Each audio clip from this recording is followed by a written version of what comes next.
الذي أرسله الله تعالى بالحق بشيرا ونذيرا وداعيا إلى الله بإذنه وسراجا منيرا. أما بعد فقد قال الله تعالى في كلامه المجيد: أعوذ بالله من الشيطان الرجيم. بسم الله الرحمن الرحيم. قالوا إنا تطيرنا بكم لئن لم تنتهوا لنرجمنكم وليمسنكم منا عذاب أليم. صدق الله مولانا العظيم وصدق رسوله النبي الكريم. وقال النبي صلى الله عليه وسلم: لا عدوى ولا طير ولا هامة ولا سفر، أو كما قال النبي عليه الصلاة والسلام. وقال تعالى في شان حبيبه ومحبوبه مخبرا وآمرا: إن الله وملائكته يصلون على النبي يا أيها الذين آمنوا صلوا عليه وسلموا تسليما. اللهم صل على كما صليت على إبراهيم وعلى آل إبراهيم. اللهم بارك على محمد وعلى آل محمد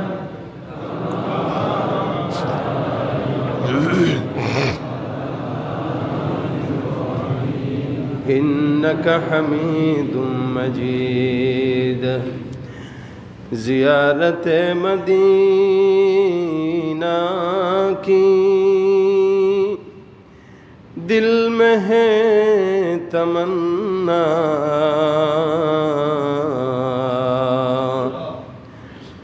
زیارت مدینہ کی دل میں ہے تمنا، نہیں ہے میرے پاس سفر کا سمانا. بلغ العلا بکمالہ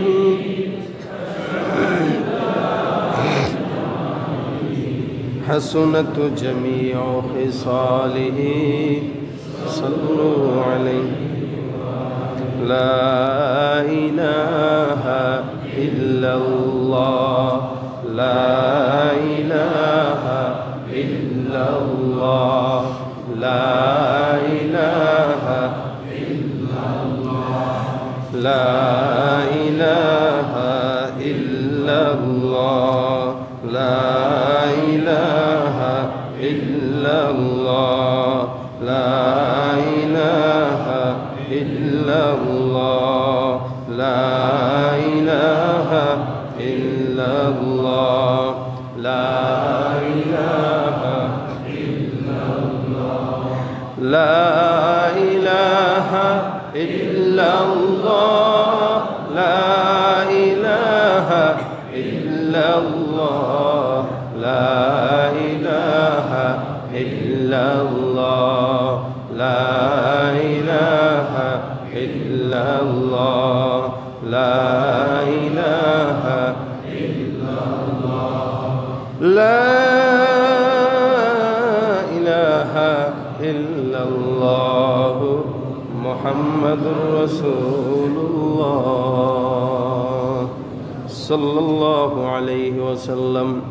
সুবহানাকা লা ইলমা লানা ইল্লা মা 'আল্লামতানা ইন্নাকা আনতাল আলিমুল হাকীম। রব্বি ইশরাহ লি সাদরি ওয়া ইয়াসসির লি আমরি ওয়াহলুল 'উকদাতাম মিন লিসানি ইয়াফকাহু কওলি। আস্তাগফিরুল্লাহ রাব্বি মিন কুল্লি যামবিন ওয়া আতুবু ইলাইহি।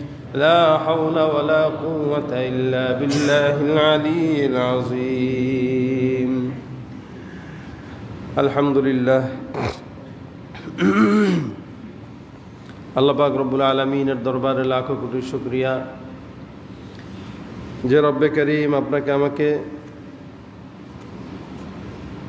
সফর মাসের প্রথম সপ্তাহে আল্লাহর ঘর মসজিদে জুমার নামাজ আদায়ের জন্য আসার তৌফিক দান করেছেন। সকলে বলি আলহামদুলিল্লাহ।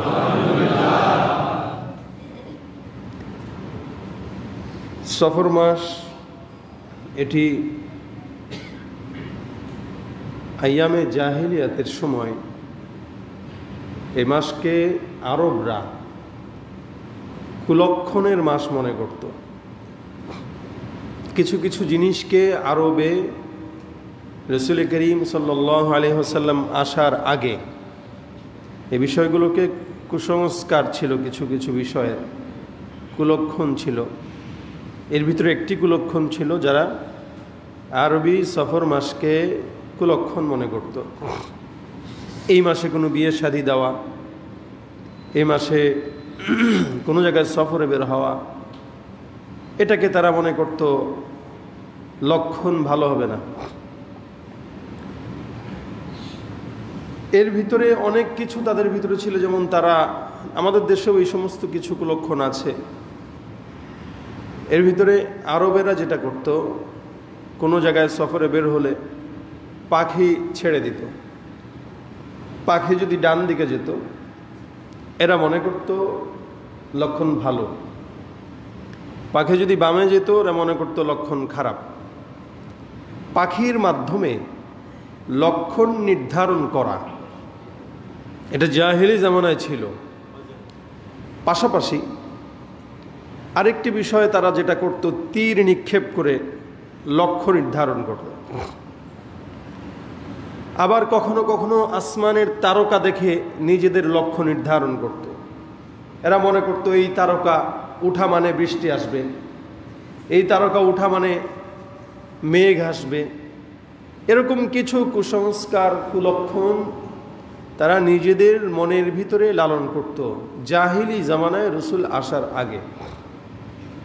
সেই থেকে আজ পর্যন্ত কিছু মানুষের এরকম ধারণা আমাদের দেশে, যে বাহিরে বের হচ্ছে তো দরজার কপাটে কাপড় লেগে একটু টান খেয়েছে, তো মা বলতেছে আজকে আর বের হওয়া দরকার নেই। কেন? যে আজকে লক্ষণ ভালো না, যেহেতু বের হতে যেই তোমাকে একটা আটকে দিয়েছে। এই কুলক্ষণটা আমাদের সমাজে খুব বেশি প্রচলিত, এবং ঢাকা শহরের চেয়ে গ্রাম দেশে বেশি। পাশাপাশি গ্রাম দেশে আরেকটা বিষয় আছে, যদি দা অথবা কাঁচি এগুলোকে কেউ উপর দিয়ে যায় মনে করে এটা কুলক্ষণ। অথবা ঝাড়ু দিচ্ছে তো গায়ে ঝাড়ু লাগলো, হ্যাঁ হ্যাঁ হ্যাঁ কুলক্ষণ হয়ে গেল। তো এই বিষয়গুলো সমাজে বহু প্রচলিত, আমাদের দেশেও এগুলো আছে। এছাড়া অনেক কিছু, এই মাসে বিয়ে দেওয়া যাবে না, ওই সময় বিয়ে দেওয়া যাবে না, এই সময় এই করা যাবে না, সেই সময় চন্দ্রগ্রহণ এই করা যাবে না, সেই করা যাবে না, নানান কুলক্ষণ কুসংস্কার আমাদের দেশে প্রচলিত আছে। বাকি এগুলোর সাথে রাসূল করিম সাল্লাল্লাহু আলাইহি ওয়াসাল্লাম হাদিসের সাথে এক বিন্দু পরিমাণে কোনো সম্পর্ক নেই। কেউ যদি মনে করে আছে, সে গোমরাহ করলো, সে শিরিক করলো। কারণ প্রত্যেকটা জিনিসের ভালো এবং মন্দ করার ক্ষমতা তো একমাত্র আল্লাহর কাছে। এখন আপনি এই জিনিসে যাওয়া, অমুক জায়গায় খাওয়া, অমুক কিছু করা, এটাকে যখন আপনি লক্ষণ হিসেবে নির্ধারণ করবেন, তখন তো আল্লাহর উপরে আস্থা আপনার কমে গেল। মানে আল্লাহ পাক এটা করার ক্ষমতা রাখে, এটা করার আল্লাহ পাকের ইচ্ছাধীন এটা, আপনি ওইটাকে আল্লাহর থেকে বের করে নিয়ে আপনি সময়ের সাথে মিলায় দিলেন, তো এটা আল্লাহকে বাদ দিয়ে অন্য কোনো কিছুর সঙ্গে শরিক করা হয়ে গেল। এই জন্য স্পষ্ট রাসূল করিম সাল্লাল্লাহু আলাইহি ওয়াসাল্লাম বলেন, আদোয়া তিয়ার এগুলো হচ্ছে সব শিরিক। মানে আমাদের দেশে যখন করোনা প্রথম আসে, তখন অসংখ্য মানুষ শিরিকে ডুবে গিয়েছিল, অসংখ্য মুসলমান, নামাজি, কালামি, এরা কাছে যাস না, করোনা ধরবে। আরে কাছে গেলে সমস্যা কি? সাল্লাল্লাহু আলাইহি ওয়াসাল্লাম বলেন, লা আদওয়া, ছোঁয়াছুঁই বলতে কোনো কিছু না, এটা কুসংস্কার। যদিও আমরা এটাকে ছোঁয়াছুঁই রোগ হিসেবেই গণ্য করি এবং সরকারিভাবে এটাকে এভাবেই প্রচারিত করা হয়েছে যে ঘেঁষা যাবে না, কাছাকাছি করা যাবে না, দূরত্ব বজায় রাখতে হবে। এটা হচ্ছে না জানার কারণে। কারণ হাদিস শরীফে রাসূল করিম সাল্লাল্লাহু আলাইহি ওয়াসাল্লাম এটাও বলেছেন, কেউ যদি মনে করে ছোঁয়াছুঁই রোগ বলতে কিছু আছে, তাহলে সর্বপ্রথম যেই লোকটার এই রোগ হলো ওকে দিল কে? ওকে তো একমাত্র আল্লাহই দিয়েছে। তা আল্লাহ যদি তাকে রোগ দিতে পারে, তা আল্লাহ তো চাইলে তার থেকে নিতেও পারে। তো সুতরাং রাসূল করিম সাল্লাল্লাহু আলাইহি ওয়াসাল্লাম স্পষ্ট এগুলো বলে দেন। যখন নাকি আরবের ভিতরে ওপেন এই সমস্ত বিষয়গুলো চলতেছে, আল্লাহ পাক রব্বুল আলামিন রাসূল করিম সাল্লাল্লাহু আলাইহি ওয়াসাল্লামকে যে কয়েকটি বিষয় দিয়ে পাঠিয়েছেন, এর ভিতরে অন্যতম একটি বিষয় হলো তাজকিয়াতুন নফস। মানুষের আত্মার শুদ্ধি করবে, এটা রাসূলের কাজ। যে আত্মাগুলো গুনাহে জর্জরিত, শিরিকে জর্জরিত। আয-যুলমু যুলমাতুন, জুলুম এটা অন্ধকার। এই অন্ধকারকে দূর করার জন্য আল্লাহর হাবিব সাল্লাল্লাহু আলাইহি ওয়াসাল্লামের আগমন দুনিয়াতে ঘটেছে। এটাকে তাজকিয়া, নফসের আত্মশুদ্ধি করাকে তাজকিয়াতুন নফস বলে। আমরা আমাদের তাজকিয়াতুন নফসের জন্য বিভিন্ন ওলামা একরামের কাছে যাই, বুজুর্গদের কাছে যাই, আমাদের তাজকিয়াতুন নফস প্রয়োজন। এই জন্য আল্লাহ পাক রব্বুল আলামিন কোরআন শরীফে ক্বাদ আফলাহা মান যাক্কাহা, সফল সে হয়ে গেছে যে নাকি নিজেকে পবিত্র করে ফেলছে। যার নফস পবিত্র হয়ে গেছে সে সফল।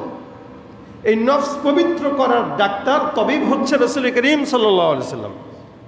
সারা দুনিয়ার মারিজ যারা ছিল আগের কালের জামানায় এখন পর্যন্ত, সমস্ত মারাজাতের, সমস্ত অসুস্থতার, আত্মিক রোগের একমাত্র তবিব, একমাত্র ডাক্তার, একমাত্র হাকিম মুহাম্মদুর রাসূলুল্লাহ সাল্লাল্লাহু আলাইহি ওয়াসাল্লাম। যত কাজ উনি নিয়ে এসছেন, সব কাজের ভিতরে ইহাও একটি কাজ যে তাজকিয়াতুন নফস। রাসূল এই তাজকিয়াতুন নফসের ব্যাপারে কথা বলে গেছেন। আল্লাহর হাবিব যখন দুনিয়াতে আসলেন, এসে দেখলেন আরে কি শুরু করছে এগুলো, এখানে তারকার দিকে তাকায় বৃষ্টি আসবে কি আসবে না এটা নির্ধারণ করে, পাখি উড়ায় দিয়ে তারপরে সফরে যাওয়ার দিন নির্ধারণ করে, এগুলো কি আজীব। তো রাসূল করিম সাল্লাল্লাহু আলাইহি ওয়াসাল্লাম তখন দ্ব্যর্থহীন কণ্ঠে এই হাদিস বর্ণনা করেন, লা আদওয়া ওয়ালা তিয়ারা ওয়ালা সাফারা ওয়ালা হামাতা, এগুলো কিচ্ছু না ইসলামে। পেঁচার ডাক শুনলে মনে করে কুলক্ষণ। আরে কিসের পেঁচার ডাক কুলক্ষণ? কুকুর ঘেউ ঘেউ করে মনে করে মনে হয় কি হয়েছে, প্লেট খাবার দিতে গেছে, মেহমান আসছে, চামচ একটা পড়ে গেছে অথবা কিছু একটা বাটি ভেঙে গেছে, ইন্নালিল্লাহ, আজকে কুলক্ষণ। হয় না, হয় না, এগুলো কোনো কিচ্ছু নেই ইসলামে। পেঁচার ডাক কোনো ক্ষতি না। পেঁচা পেঁচার মতো ডাকবে, এটা একটা পশু, ডাকতেই পারে। তো সে ডাকলেই ক্ষতি কি? কুকুর ডাকতেই পারে, ক্ষতি কি? হ্যাঁ, কুকুর আজানের সময় ডাকে, সেটা ভিন্ন হিসাব, সেটার একটা আলাদা ব্যাখ্যা আছে, ভিন্ন হিসাব এটা। বাকি এছাড়া কোনো কিছুর ডাক, কোনো কিছু কখনোই কোনো কুলক্ষণ, কুসংস্কার নয়, এগুলো স্পষ্ট হারাম, শিরিক। এবং রাসূল বলেন এই তুয়ারা এবং ওয়ালা হামাতা ওয়ালা আদওয়া যা কিছু আছে এগুলো তো নাই, বরং ওই যে সফর মাসকে তারা কুলক্ষণ মনে করতো, সফর মাসে এই এই এই এই করতো। এই জন্য রাসূল এটাও বলেছেন যে সফর মাসটাও কেউ যদি মনে করে এটা কুলক্ষণ, সে গুনাহ করলো, কুফরি করলো, শিরিক করলো। আল্লাহ কর্তৃক নির্দিষ্ট ইন্না ইদ্দাতাশ শুহুরি ইনদাল্লাহি 12 শাহরা, আল্লাহ কর্তৃক নির্দিষ্ট মাস কয়টি? 12টি। এই 12টি মাস যদি কুলক্ষণ হতো আল্লাহ পাক দিত না। কোনো একটা মাস যদি কুলক্ষণ হতো আল্লাহ পাক ওই মাসটাকে ক্যান্সেল করতো। যেহেতু আল্লাহ কর্তৃক নির্দিষ্ট মাস 12টি, এই 12টির ভিতরেই আল্লাহ পাক বান্দার জন্য কি রেখেছেন? কল্যাণ আর বরকত রেখেছেন। এজন্য কোনো মাস কুলক্ষণ হতে পারে না। যারা দাবি করে, যারা মনে করে, আল্লাহ তাদেরকে হেদায়েত দান করুক বলেন আমিন। অনেক সময় আমরা এটাও মনে করি যে এই কার মুখ দেখে উঠলাম আজকে, ব্যবসা আজকে বরকত হইল না, ঘুম থেকে উঠে কার মুখ দেখছিলাম, ঝগড়া লাগলো বিবির সাথে। হ্যাঁ, এই সমস্ত বিষয়ে এ নিয়ে মজার একটা ঘটনা আছে। এক বাদশাহ, ওনার এক গোলাম ছিল, এই গোলাম অসুস্থ ছিল। বাদশাহ একদিন গোলামকে দেখে ডাক দিয়ে বলতেছে, এই তুই যদি আমার সামনে কোনোদিন পড়স তাহলে সেদিন সারাদিন তুই শাস্তি পাবি। বলে কেন?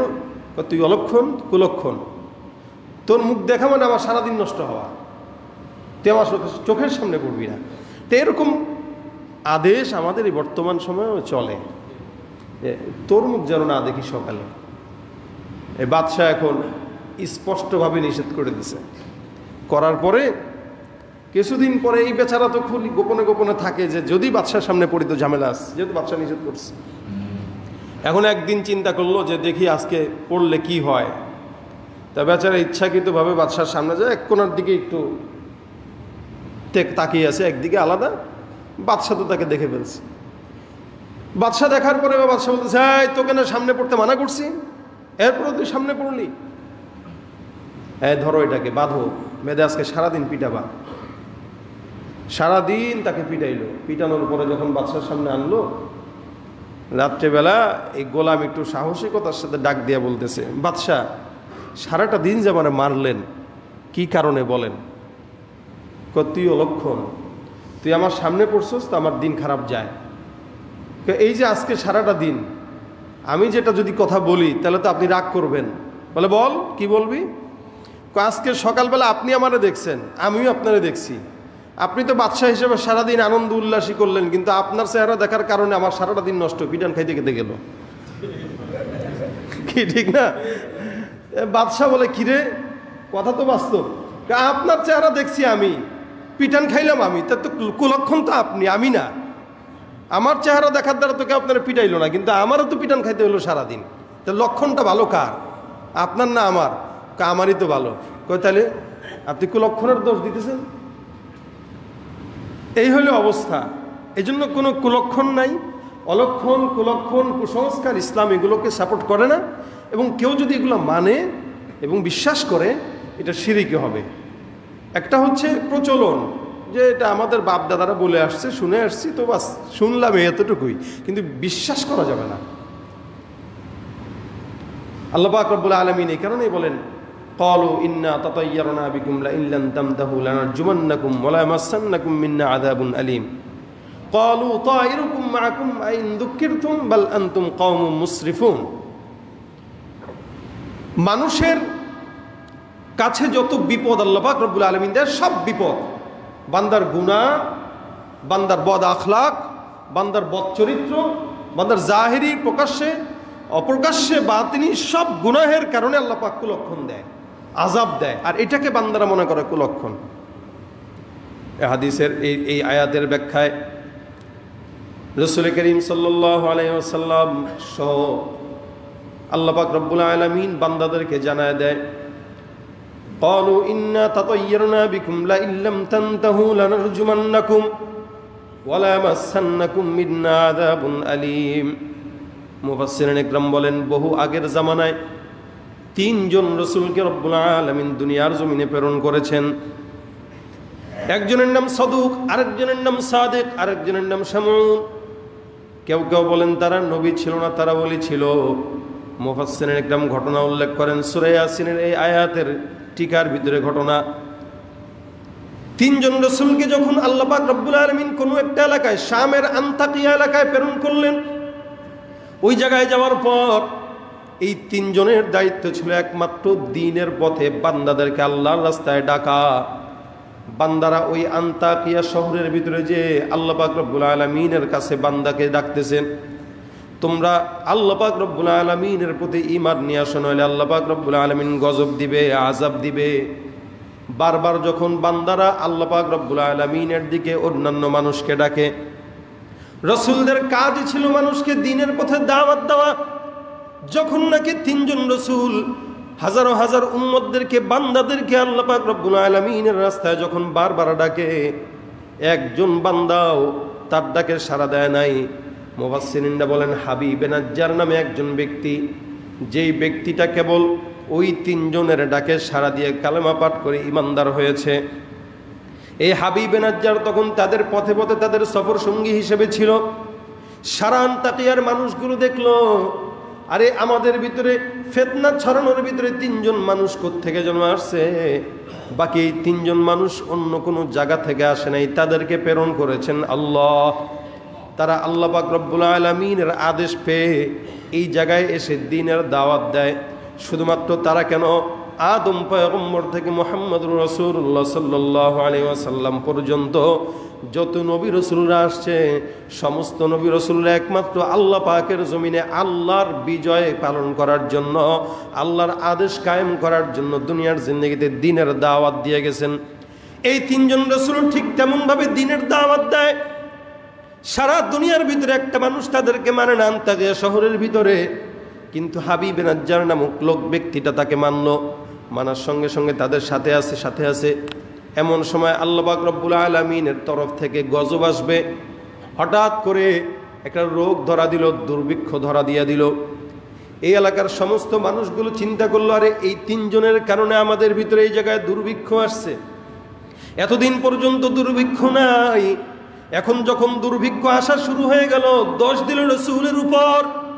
রাসূলরা তো আল্লাহ পাক রব্বুল আলামিনের পথেই তাদেরকে ডাক দেয়, তারা ডাকে শুনে না, মাঝে মাঝে বকাও দেয়, গালিও দেয়, বালুও মারে।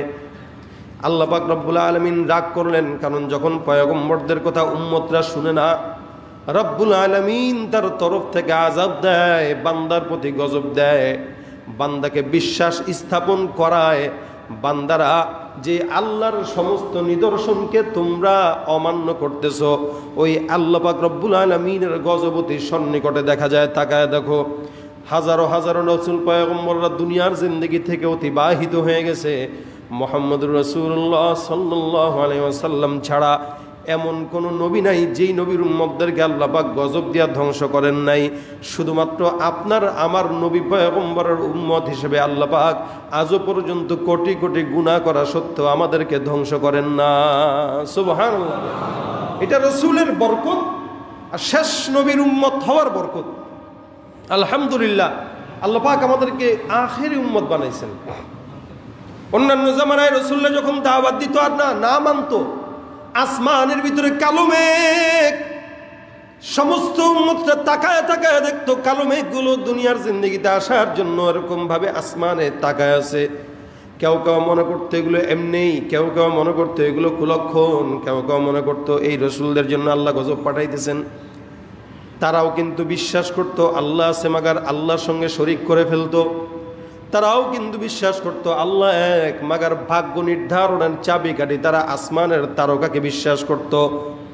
আল্লাহ পাক রব্বুল আলামিন বলেন, কেউ যদি আমাকে মানো, বিশ্বাস করো, একদম শুরু থেকে শেষ পর্যন্ত একটা কথাও অন্য কারো দিকে আর নেওয়া যাবে না।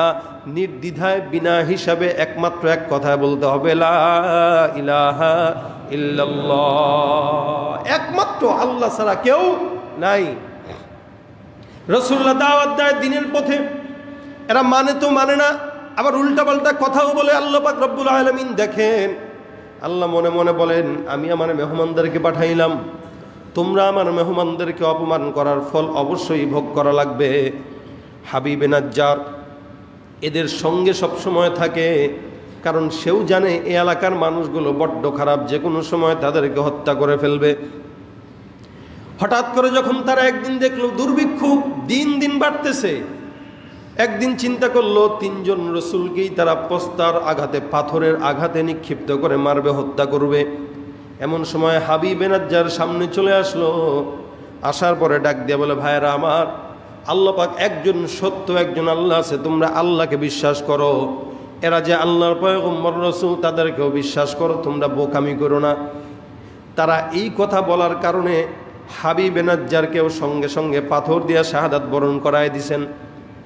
আল্লাহ পাক রব্বুল আলামিন তাকেও শাহাদাতের মর্যাদা দিয়া জান্নাত পর্যন্ত নিয়ে গেছে। এরপরে তিনজনকেও হত্যা করলো। আল্লাহ পাক রব্বুল আলামিন আয়াত নাজিল করে, ক্বালু ইন্না তাতায়্যারনা বিকুম লা ইল্লাম তানতাহু লানারজুমান্নাকুম ওয়া লা ইয়ামাসসান্নাকুম মিন্না আযাবুন আলীম। এরা বলতেছিল, আরে তোমরা আমাদের জন্য দুর্ভোগ, তোমরা এতদিন ছিলে না, কোনো কিছু হয় নাই, এখন তোমরা আসছো, আমাদেরকে আযাব আসতেছে, আমাদের কাছে গজব আসতেছে, তোমরাই তো দুর্ভিক্ষের কারণ। আল্লাহ পাক রব্বুল আলামিন বলেন, না না, ক্বালু তাইরুকুম মাকুম আইন যুক্কিরতুম বাল আনতুম কওমুম মুসরিফুন। এই তোমরা তোমাদেরকে আমাদেরকে দুর্ভিক্ষ মনে করো, আমাদেরকে যতই কিছু মনে করো না কেন, তোমাদের এই সমস্ত আযাব আর গজব যা তোমরা দেখো এগুলোই তোমাদের হাতের কামাই। এই জন্য আল্লাহ পাক আরেক আয়াতে বলেন, মা আসাবাকুম মিন মুসিবাতিন ফাবিমা কাসাবাত আইদিকুম ওয়া ইয়াফু আন কাসীর। বান্দা যা কিছু করুক না কেন, সব কিছু বান্দার হাতের কামাই, দুহাতের ফসল, দুহাতের কামাই। এগুলো বান্দা গুনাহ করে, যার কারণে গুনাহের কারণে আল্লাহ পাক আযাব হিসেবে, গজব হিসেবে দুর্ভিক্ষ দেয়, আযাব হিসেবে মহামারী দেয়, আযাব হিসেবে কষ্ট দেয়, আযাব হিসেবে বৃষ্টি বর্ষণ হতেই থাকে, রোদ উঠতেই থাকে। এগুলো সব হচ্ছে বান্দার গুনাহের হাতের কামাই, এছাড়া অন্য কোনো কিছু না। আল্লাহ পাক এটা জানায় দিলেন।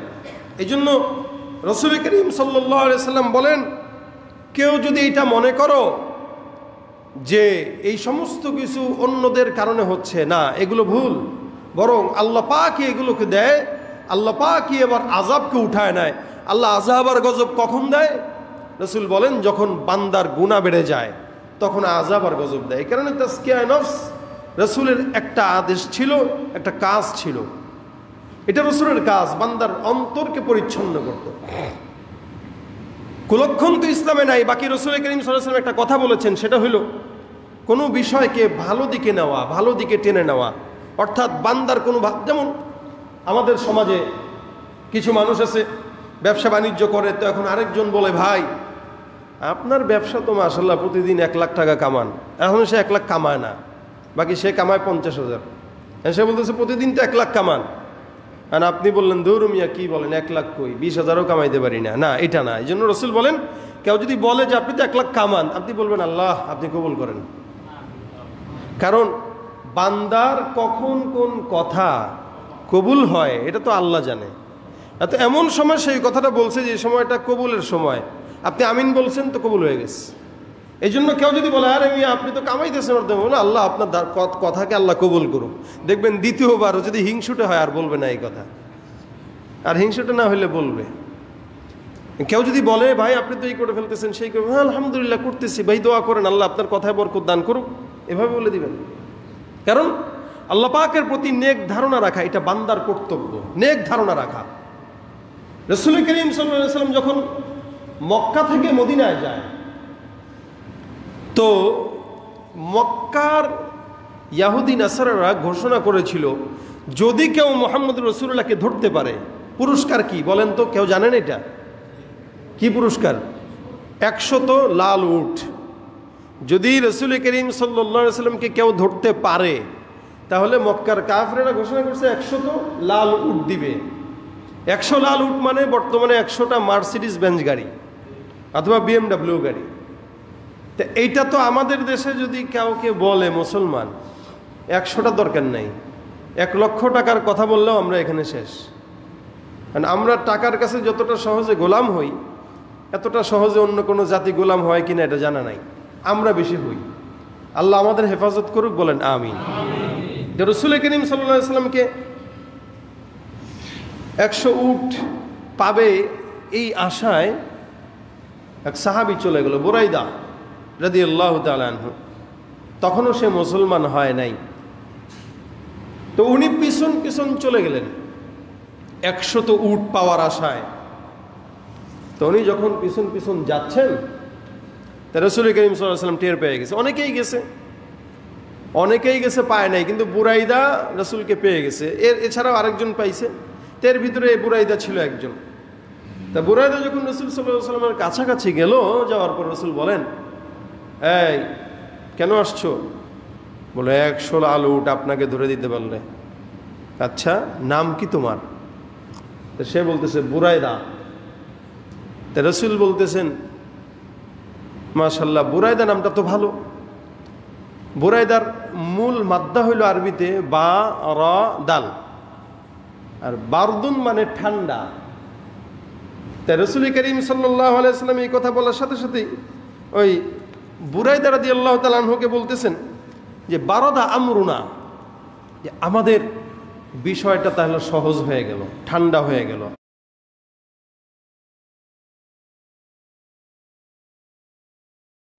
মানে কোন বিষয়? এই লোকটা যে রসুলকে 100 উটের বিনিময়ে ধরতে গেল, এই বিষয়টা এতক্ষণ কঠিন ছিল। দেখেন রসুল নেক ধারণা করতে বলছেন কিভাবে। বিষয়টা যেহেতু কঠিন ছিল, এখন নাম শুনছেন কি? বুরাইদা, আর এটার অর্থ হইল ঠান্ডা করা। এই জন্য রসুল বলতেছে বারাদা আমরুনা, যাক আমাদের বিষয় ঠান্ডা হয়ে গেছে। এটা রসুলের নেক ধারণা ছিল। দেখেন নামের কিন্তু একটা আসর পড়ে। এই কারণে আমি আগেও আপনাদেরকে বলেছি, নাম যদি রাখা হয় তাহলে নাম রাখবেন এরকম নাম যেই নামের আসর ভালো। এমন নাম রাখছেন যেই নামের কোনো অর্থ নাই, এমন নাম রাখছেন যেই নামের অর্থ আছে মাগার খারাপ। দেখবেন নাম যেমন ওর আসরও তেমন। এখন রসুল বলতেছেন বারাদা আমরুনা, আমাদের বিষয় ঠান্ডা হয়ে গেছে। আচ্ছা তুমি কোন বংশের? তা সে বলতেছে আমি হচ্ছে আসলামী বংশের। তা রসুল বলতেছেন আসলাম না, যাক আল্লাহ পাক আমাদেরকে নিরাপদ রেখে দিছে। এখন কেন? তোমার বংশই তো নিরাপদের বংশ, তা তোমার থেকে কি আল্লাহ ক্ষতি নিবে? আমি আল্লাহর কাছে এই ধারণাই রাখি, আল্লাহ আমাদেরকে নিরাপদ বানায় দিছে। সুবহানাল্লাহ। এবার বলতেছে তুমি কোন গোত্রের, কোন শাখার? মানে আসলামী বংশের গোত্রের কোন শাখা? যেমন আমাদের ভিআইপি এলাকাগুলোয় অমুক ব্লক, এত নম্বর রোড, হ্যাঁ শাখা ব্লক। তো সেই ক্ষেত্রে তখন আরবে গোত্রের একটা ব্যাপার ছিল। তো গোত্রের শাখা ছিল, প্রশাখা ছিল। তা রাসূল করিম সাল্লাল্লাহু আলাইহি ওয়াসাল্লাম জিজ্ঞাসা করে বলতেছেন তুমি কোন শাখা? তা সে বলতেছে আমি সাহাল শাখার, আসহাল শাখার। তা আল্লাহ রাসূলদা বলতেছেন যাক সাহাল শাখার যেহেতু, আল্লাহ পাক রব্বুল আলামিন আসহাল আমাদের সব কিছু এখন সহজ করে দিবে এবং আমরা এখন সব কিছু নিরাপদ। মানে সাহাম শাখার ছিল। তা রাসূল বলতেছেন যে তোমার যে সাহাম শব্দের অর্থ হইল তীর, যে খারাজা সাহমা। আল্লাহ রসুল বলতেছেন তোমার থেকে যেই বদ্দিনের তীর ছিল, এই তীরটা বের হয়ে গেছে। আমি আশা করি তুমি মুসলমান হয়ে যাবা। সুবহানাল্লাহ। রসুল নামের তিনটা ব্যাখ্যা দিলেন। প্রথমটার ব্যাখ্যা দিলেন যে যেহেতু তুমি আসছো আমাকে ধরার জন্য 100 লাল উট পাওয়ার আশায়, কিন্তু তোমার নাম তো ঠান্ডা, তোমার নামের সাথে তো তোমার কাজের মিল নাই, এই জন্য আল্লাহ পাক আমাদের বিষয়টাকে ঠান্ডা করে দেবে ইনশাআল্লাহ, আমি এটা আশাবাদী। এরপরে যেহেতু তোমার বংশটাও সাহাল বংশের, সালিম বংশের, মাশাআল্লাহ সব কিছু সহজ হয়ে যাবে। আর তোমার শাখাটা যেহেতু তীর বংশের, তাহলে তোমার তীর যেটা ছিল বদ্দিনের, এটা বের হয়ে গেছে, এখন তুমি দিনদার হয়ে যাবা। এই তিনটা কথা বলার পরে এবার সে বলতেছে আচ্ছা তুমি কে একটু বলো তো।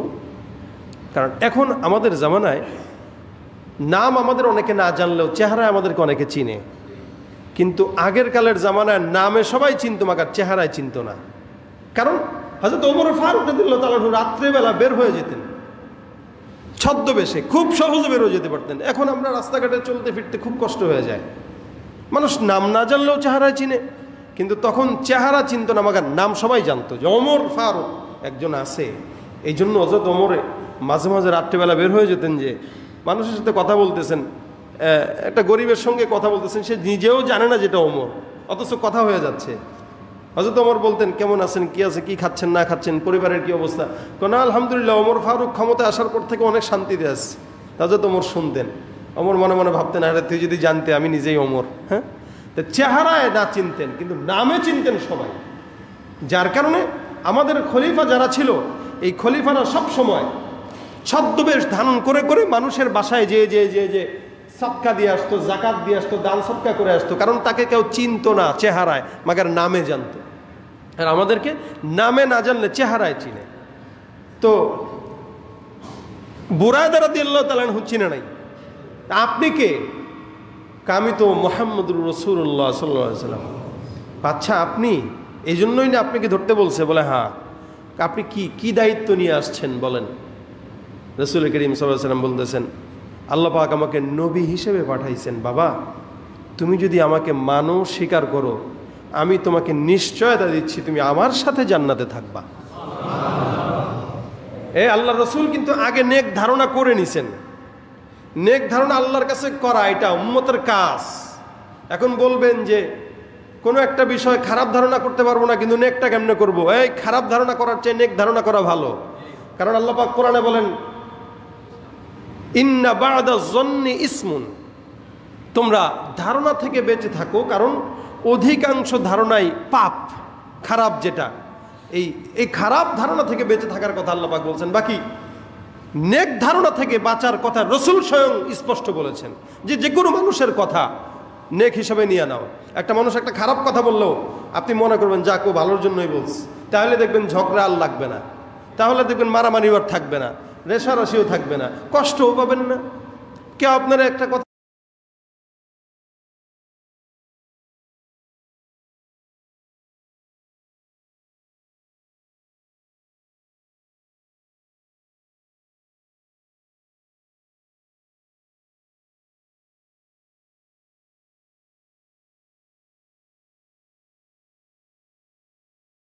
বললো, এটা তো অহংকারী। আপনি বলবেন যাক সে এটা বলছে, এটা আমি তাসকিয়াতুন নফস হিসেবে ধরলাম, আল্লাহ আমার অহংকার দূর করে দাও, দেখবেন এটা ভালো হয়ে গেছে। আর যদি আপনি মনে করেন হায় আমার অহংকার বলছে, আমি ওর দেখায় দেব, আমি ওর এই করবো, তাহলে দেখবেন অশান্তি আপনারও বাড়লো, তারও বাড়লো। এই জন্য ভালো ধারণা করা এটা রসুলের আদেশ, এবং রসুল বলেছেন, শিখিয়েছেন। তা রসুল যখন এই ভালো ধারণার কথা বললেন, এবার এই বুরায়দা রাদিয়াল্লাহু তাআলা আনহু বলতেছেন, আপনি সত্যি আমাকে জান্নাতে নিবেন? বলে হ্যাঁ। আমি যে লাল উট টুট এগুলা পাইছি, মানে এখন যা কিছু দেখছে, যা কিছু দুনিয়াতে আছে তার কাছে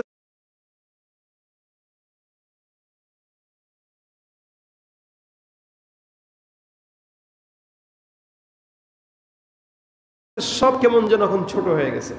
রাসূল করিম সাল্লাল্লাহু আলাইহি ওয়াসাল্লাম বলেন, বিনা হিসাবে জান্নাতে তুমি আমি রসুলের সাথে থাকবা, যদি তুমি আমি রসুলের এই কালেমা গ্রহণ করো।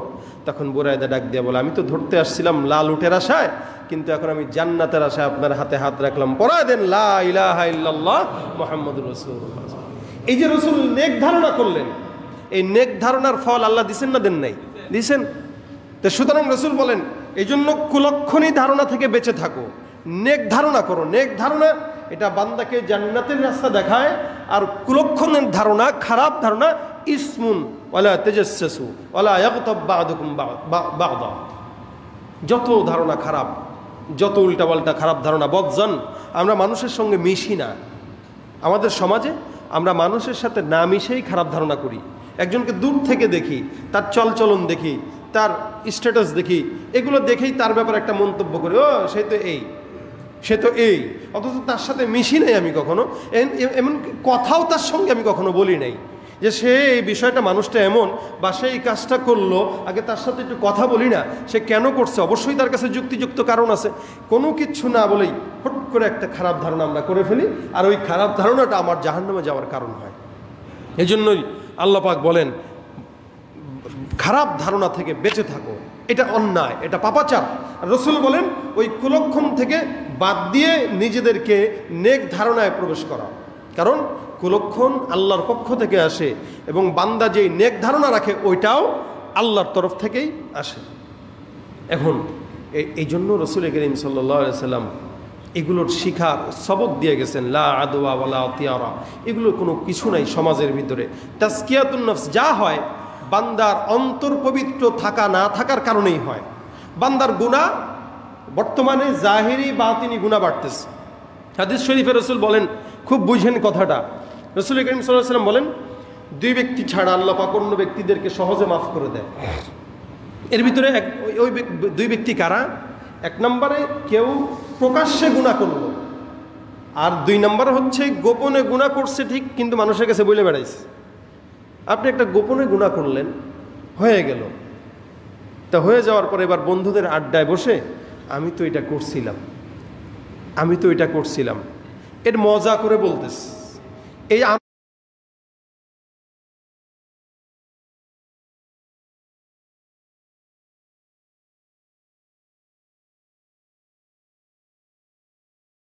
আনন্দের সাথে বলতেছে, এই বলাটা জাহান্নামে যাওয়ার বড় কারণ। কেন? এই গোপনের গুনাহটা এতদিন পর্যন্ত কেউ জানতো না। যখনই আপনি একজনকে বলে দিলেন, তা আপনার একটা সাক্ষী বেড়ে গেল, তা আপনি যখন জান্নাতে যাবেন, এই বান্দা তো পিছন থেকে আইসা আল্লাহর দ্বারা বলবে, আল্লাহ আমি কি অপরাধ করছি তাহলে? সে তো গুনাহ করছিল, ওইটা বলে কোনটা? কয় ওই যে আমারে বলছিল তো, সে কোন জায়গায় কি করছিল তো আমারে বলছিল, আমি সাক্ষী, তারা জিজ্ঞেস করেন। আল্লাহ বলবো, আরে আমি তো গোপনে গোপনে জানতামই তুই এই গুনাহ করছিস, তা আমি তো তোরে মাফি করে দিয়েছিলাম, তুই এটা তো বইলেই পেঁচটা লাগাইনি। এই জন্য যুবক যারা গোপনের গুনাহ করেন, আপনাদেরকে বলি, গোপনে গুনাহ হয়ে গেছে তো আল্লাহর কাছে মাফ চেয়ে নেন, আল্লাহ ক্ষমা করে দেন, আল্লাহ মাফ করে দিবে। কিন্তু এই গুনাহকে ক্রেডিট মনে করে অন্যকে বলতে যাওয়া কোনো প্রয়োজন নাই, কোনো দরকার নাই। কেউ যদি আপনাকে জেরাও করে, হ্যাঁ আপনি এটা করছেন, না করছেন, চেহারা বলেন, করি নাই, বাস।